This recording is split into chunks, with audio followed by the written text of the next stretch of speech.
ಎಲ್ರಿಗೂ ನಮಸ್ಕಾರ. ನಾನು ನಿಮ್ಮ ಜಾನುಗೌಡ. ಇವತ್ತು ನಿಪ್ಪಟ್ಟು ಹೇಗೆ ನಾವು ನಮ್ಮ ಮನೆಯಲ್ಲಿ ಯಾವ ರೀತಿ ಮಾಡ್ತೀವಿ ಅಂತ ನಿಮಗೆ ತಿಳಿಸ್ಕೊಡ್ತಾ ಇದ್ದೀನಿ. ಒನ್ ಟೈಮ್ ನೀವು ಮಾಡಿಟ್ಕೊಂಡ್ರೆ 10 to 15 ಡೇಸು ಆರಾಮಾಗಿ ಒಂದು ಏರ್ ಟೈಟ್ ಕಂಟೈನರಲ್ಲಿ ಸ್ಟೋರ್ ಮಾಡಿಕೊಂಡು ತಿನ್ಬೋದು. ಮಕ್ಳಿಗೂ ಸಹ ತುಂಬ ಇಷ್ಟ ಆಗುತ್ತೆ. ಹೇಗೆ ಮಾಡೋದು ನೋಡೋಣ.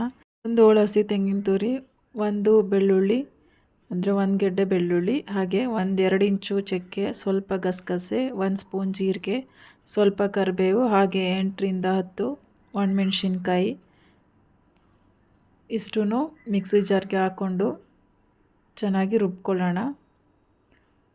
ನೀವು ಯಾವ ರೀತಿ ಮಾಡ್ತೀರಾ ನಿಪ್ಪಟ್ಟನ್ನ?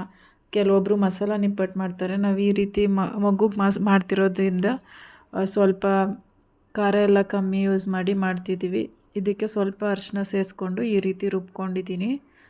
ಇವಾಗ ಏನು ಐಟಮ್ಸ್ ತೋರಿಸಿದ್ದೀನೋ ಅದನ್ನು ಅಕ್ಕಿ ಜೊತೆ ಹಾಕಿ ಮಿಕ್ಸ್ ಮಾಡ್ಕೋಬೇಕಾಗತ್ತೆ. 1 ಸ್ಪೂನ್ ಜೀರಿಗೆ, 1 ಸ್ಪೂನ್ ಎಳ್ಳು, ಹಾಗೆ ಸ್ವಲ್ಪ ಅಜ್ವಾನ, ಮತ್ತು ಹುರಿದು ಸಿಪ್ಪೆ ತೆಗೆದಿಟ್ಕೊಂಡಿರೋ ಕಡಲೆ ಬೀಜ, ಹಾಗೆ ಇಲ್ಲಿ ಸ್ವಲ್ಪ ಕಡಲೆಬೇಳೆ ಮತ್ತು ಉದ್ದಿನಬೇಳೆನ ಅದನ್ನು ಕೂಡ ಫ್ರೈ ಮಾಡಿ ಇಟ್ಕೊಂಡಿದ್ದೀನಿ. ಇಲ್ಲಿ ನೋಡ್ತಿದ್ರಲ್ವ ನಿಪ್ಪಿಟ್ಟು ಹಿಟ್ಟು ಜೊತೆ ಏನೇನು ತೋರಿಸಿದ್ನೋ ಅದು ಅಷ್ಟು ಹಾಕೋಬೇಕಾಗತ್ತೆ.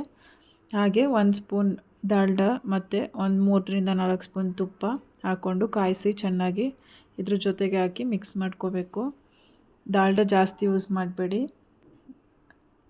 ಇಷ್ಟೂ ಹಾಕಿ ಹಾಗೆ ಏನು ರುಬ್ಬಿಟ್ಕೊಂಡಿದ್ದೀವೋ ಅದನ್ನು ಹಾಕಿ ಮತ್ತು ತುಪ್ಪನ ಕಾಯಿಸಬೇಕು. ಚೆನ್ನಾಗಿ ಕಾದಿದ್ದ ತುಪ್ಪನ ಇದರೊಳಗಡೆ ಹಾಕಿ ಚೆನ್ನಾಗಿ ಮಿಕ್ಸ್ ಮಾಡ್ಕೋಬೇಕು.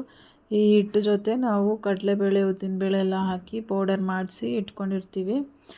ಅದು ನಿಮಗೆ ರೆಸಿಪಿ ಬೇಕು ಅಂದರೆ ಕಮೆಂಟಲ್ಲಿ ತಿಳಿಸಿ, ನಾನು ನಿಮಗೆ ನೆಕ್ಸ್ಟ್ ವಿಡಿಯೋದಲ್ಲಿ ತಿಳಿಸ್ಕೊಡ್ತೀನಿ. ನೋಡಿ, ಈ ರೀತಿ ಚೆನ್ನಾಗಿ ಕಲಿಸ್ಕೊಂಡು ಚಪಾತಿ ಹಿಟ್ಟಿಗಿಂತ ಸ್ವಲ್ಪ ಗಟ್ಟಿ ಕಲಿಸ್ಕೊಂಡು ಈ ರೀತಿ ಸಣ್ಣದಾಗಿ ಉಂಡೆ ಮಾಡಿಕೊಂಡು ನಿಪ್ಪಿಟ್ಟು ಮಿಷಿನಲ್ಲಿ ಹೆಂಗಿರುತ್ತೋ ಈ ರೀತಿ ಪ್ರೆಸ್ ಮಾಡಿ ಒಂದೊಂದೇ ಮಾಡಿ ಇಟ್ಕೊಂಡು ಅಷ್ಟರಲ್ಲಿ ಎಣ್ಣೆ ಕಾಯಕ್ಕಿಟ್ಟಿರಿ. ಎಣ್ಣೆ ಕಾದಿದ್ದಕ್ಕೆ ಈ ರೀತಿ ಮಾಡ್ಕೊಂಡಿರ್ತೀವಲ್ಲ ಅದನ್ನು ಒಂದೊಂದೇ ಬಿಟ್ಟು ಚೆನ್ನಾಗಿ ಬೇಯಿಸ್ಕೋಬೇಕಾಗತ್ತೆ.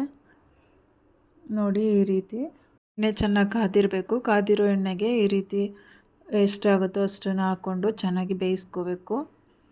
ಹಾಗೆ ಇನ್ನೂ ನನ್ನ ಚಾನಲ್ಗೆ ಯಾರೆಲ್ಲ ಸಬ್ಸ್ಕ್ರೈಬ್ ಮಾಡ್ಕೊಂಡಿಲ್ಲ ಸಬ್ಸ್ಕ್ರೈಬ್ ಮಾಡ್ಕೊಳ್ಳಿ. ಇಷ್ಟ ಆದಲ್ಲಿ ಒಂದು ಲೈಕು, ಶೇರು, ಕಮೆಂಟ್ ಮಾಡೋದನ್ನು ಮರಿಬೇಡಿ. ನೋಡಿ, ಇವಾಗ ಒಂದು ಸೈಡು ಬೆಂದಿದೆ. ಹೀಗೆ ಇನ್ನೊಂದು ಸೈಡು ಮಡ್ಚಾಕೋತಾ ಇದ್ದೀವಿ. 2 ಸೈಡು ಕೂಡ ಈ ರೀತಿ ತಿರ್ಗಿಸ್ಕೊಂಡು ಬೇಯಿಸ್ಕೋಬೇಕಾಗತ್ತೆ. ನೋಡಿ, ಈ ರೀತಿ ಸ್ವಲ್ಪ ಬ್ರೌನ್ ಕಲರ್ ಬಂದದನ್ನು ಎತ್ಕೊಂಡ್ರೆ ನೋಡಿ, ತುಂಬ ಎಣ್ಣೆ ಕೂಡ ಏನು ಬೇಕಾಗಲ್ಲ ಇದಕ್ಕೆ. ಇಲ್ಲಿ ನಾವು 2 kg ಹಿಟ್ಟಿಗೆ ಇಷ್ಟು ಐಟಮ್ಸ್ ಹಾಕಿ ನಿಪ್ಪಟ್ಟು ಮಾಡ್ತಾಯಿದ್ದೀನಿ. ನೋಡಿ, ಈ ರೀತಿ ಚೆನ್ನಾಗಿ ಬೆಂದಮೇಲೆ ಈ ರೀತಿ ತೆಗ್ದು ಇಟ್ಕೊಂಡ್ರೆ ಒಂದು ಏರ್ ಟೈಟ್ ಕಂಟೈನರಲ್ಲಿ ಇಟ್ಕೊಂಡ್ರೆ 10 to 15 ಡೇಸ್ ಆರಾಮಾಗಿ ತಿನ್ಬೋದು. ಆದಷ್ಟು ಮಕ್ಕಳಿಗೆಲ್ಲ ಹೊರಗಡೆ ಫುಡ್ನ ಅವಾಯ್ಡ್ ಮಾಡಿ.